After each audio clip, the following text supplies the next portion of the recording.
Well, you've made it past the welcome video and you're still with us, so that's a good sign. I just want to take a few minutes to go through the syllabus here. I won't go through it all, I'll just go through some of the main points in here. I'm sure this isn't your first course at Boise State in all likelihood, so many of the elements of the syllabus are probably consistent with other things that you've seen. And I apologize, I won't be sort of looking at the camera once we get started here, because I'll be sort of looking at the screen to see where we're to here. So I'm going to start working our way down through the syllabus. Whoops, didn't really quite mean to start it that way.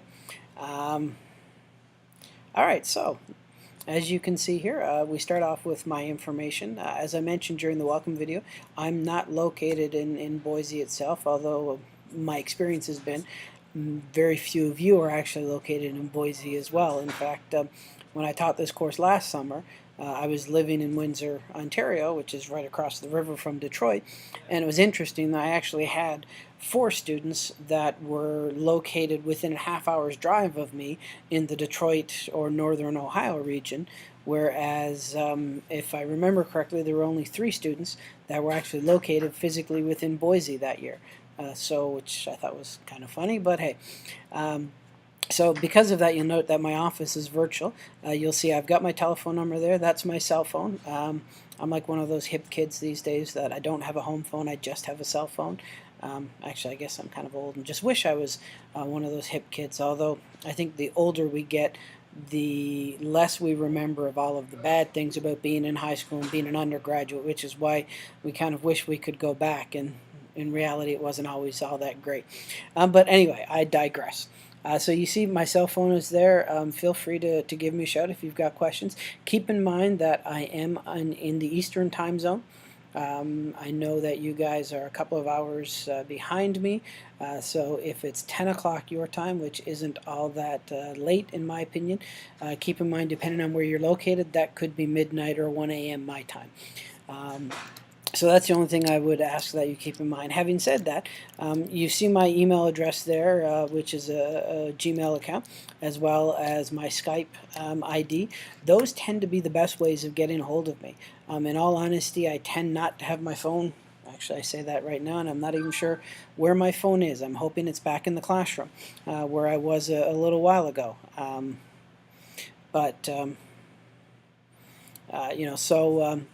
Skype and email are always the best ways of getting a hold of me.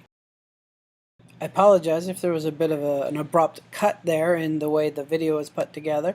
It was because I actually did pause it because I wanted to go back and make sure I could find it. I had a little bit of a panic there, because you know how it is when you put your phone down somewhere and you don't quite remember where you put it down. You want to go and check right away where it was. So if you call me now, I do have my phone with me, and I would actually get to it. But anyway, getting back to the syllabus, as I mentioned, the 2 easiest ways to get a hold of me are email or Skype. Those are the ones that I tend to be, because I do sit in front of my computer a great deal of the day and the evening, and I do have both of those open pretty much all the time.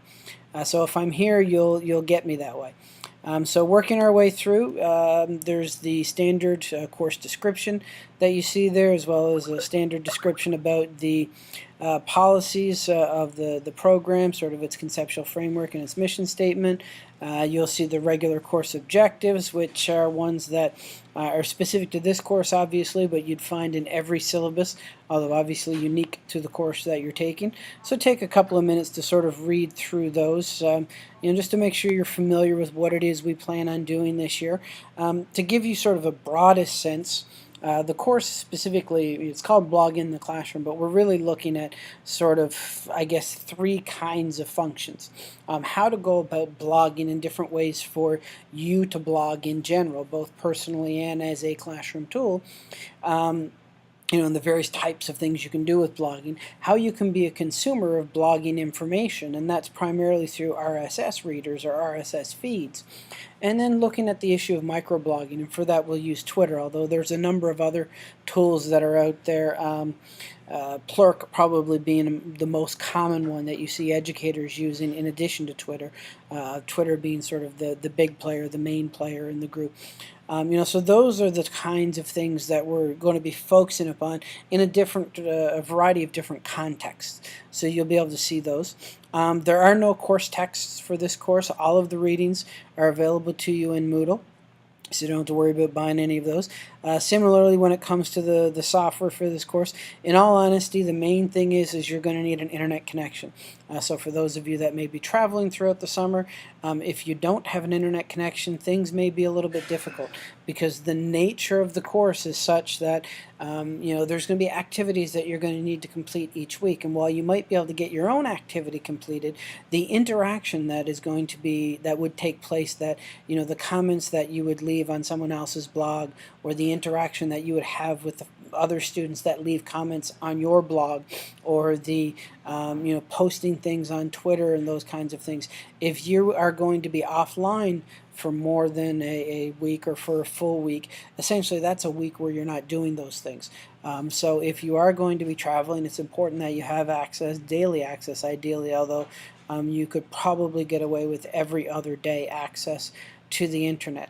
That's kind of my subtle way of encouraging you that if you are taking this course and you want to do well, and you want to ensure that you complete things when they're due, making sure taking the necessary steps to ensure that you will have access to the internet throughout the semester.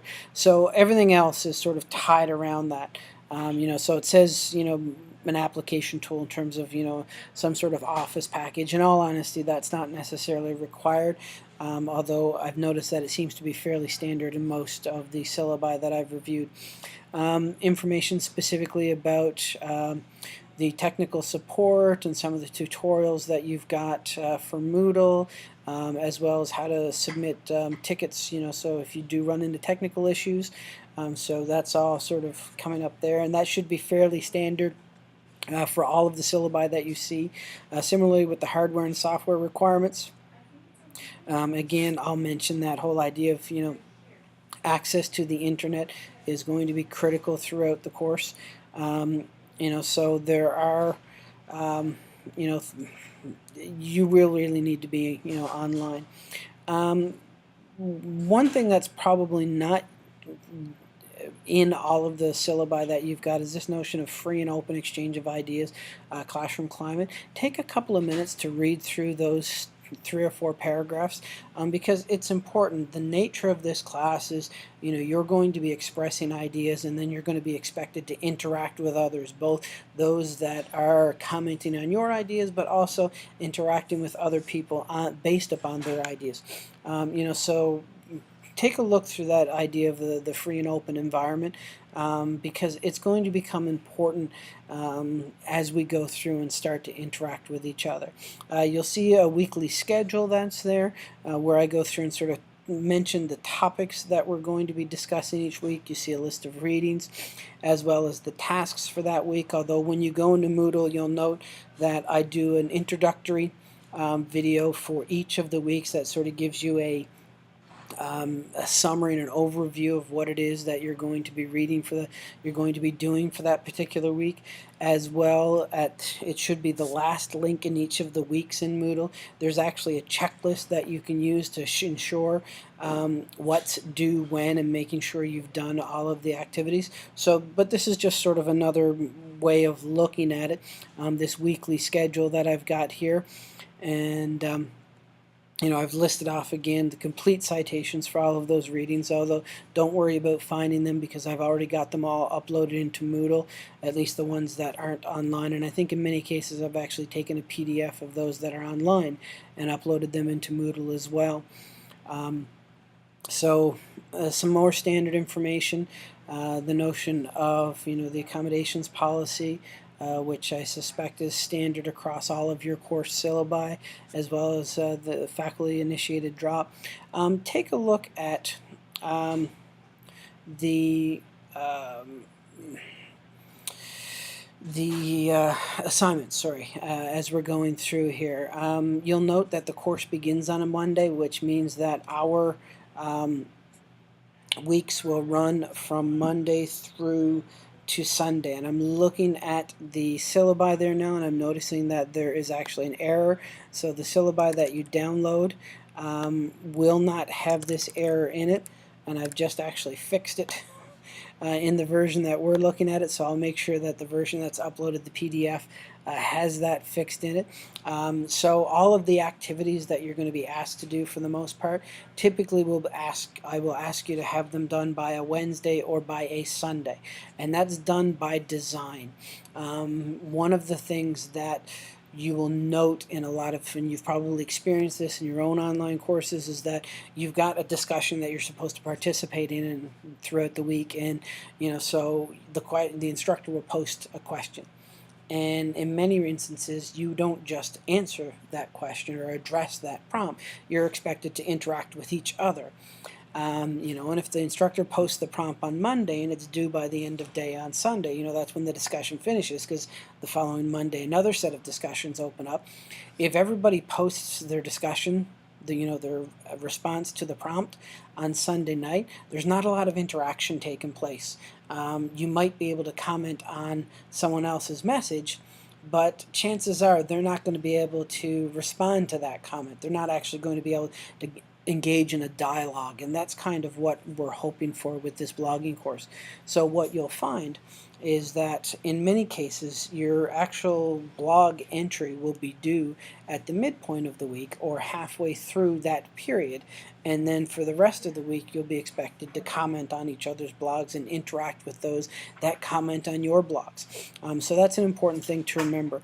Now, in many instances, the assignments are your blog entries or your comments, so you don't need to do anything in Moodle for those. You just post them to your blog or leave a comment on other people's blogs, that kind of thing. So it's one of those things that you don't have to worry too much about. There are going to be a couple of assignments, I think it's 3 in fact, where you will be actually submitting something into Moodle, and I'll mention those as we go through here. Some more standard information, I suspect. So looking at the assignments, you'll see the first one, this idea of a blog request. This is one of those that you'll actually be uploading into Moodle. So you'll be, putting together in a Word document or an OpenOffice document, or for that matter, you could do it as a Google Doc and share it with me. But you're going to be submitting that through Moodle. The blog entries, the commenting, the microblogging, and the classroom blogging, those are all things that you're going to do on my blog or on your blog or on other people's blog or in Twitter. And then it's the classroom blogging activity at the end that you'll also be uploading to Moodle. So there will actually be 2 things that you'll upload into Moodle, the first activity and the last activity. Some more standard information that I suspect is in every syllabi. Again, I think this is a standard grading procedure that you've got. One of the things that I will mention is this idea of, we're in an online course. We're all, for the most part, working professionals. I expect that you will be able to manage your time and manage your schedule and manage your deadlines in such a way that you won't need to submit late work. In fact, for the most part, I tend not to accept late submissions. I don't accept late submissions. That's just a policy that I've had, and you'll note, as it states here in the bottom, I also don't believe in makeups or redos or extra credit. It's just not part of my philosophy of teaching. Now, I'm more than happy to review things prior to the deadline. So, feel free to send me drafts of things. Feel free to send me complete assignments prior to the deadline. And I'm more than happy to look those over and provide feedback for you so that you can, make revisions to those. Feel free to submit those kinds of things multiple times if you'd like, and if the time allows for them, and I will do my best to provide feedback each time that you do that. But once the deadline hits, make sure you get things submitted and submitted on time, because I don't accept late work. And once you've got a grade, that's your grade. Having said that, I know that there may be instances, there may be circumstances where you are literally unable to submit things on time. You know, there are certain things in life that prevent us, and in all honesty are more important than a single assignment in a single course for some degree that I'm doing either for professional or personal reasons. And you know, when those kinds of, you know, extenuating life events take place, when you are able to contact me, ideally by phone, so we can sit down and talk about it and figure out a plan as to, you know, essentially, again, I'm at the university here making another one of these videos, so that's what the noise was in the background. Actually, I think it was the person who was bringing the coffee for our coffee break here at the Digital Learning Institute that I'm facilitating this week. So that's always a good sign when the coffee shows up. But so if one of these, you know, sort of unexpected life events happens, please contact me as soon as you're able, ideally by phone, and we'll talk it out and figure out an appropriate course of action. So looking through the rest of the syllabus, you know, the course expectations, I suspect, are similar across courses, and so these should be fairly consistent throughout most of the ones you've looked at. In fact, I don't believe any of these things are unique, because I believe all of these things are part of the standard syllabi template that I was using when I first, you know, was handed this information. So we're looking through here now. I don't see anything else that's new that would be unique as I'm scrolling through here. Again, this is probably unique to this course, but you would have seen kind of this model. You know, here are the specific you know, standards that are addressed in this particular course and how they're addressed, or what assignment essentially addresses them. So if you're interested in those kind of things, you can feel free to look through and see all of those. You know, here's the academic honesty policy that you've got for Boise State, again, which is something you should have seen throughout, and that takes us to the end of the syllabus. So again, glad that you're still with us, and now that you're starting to move through this introductory content, I look forward to seeing you in the week 1 material.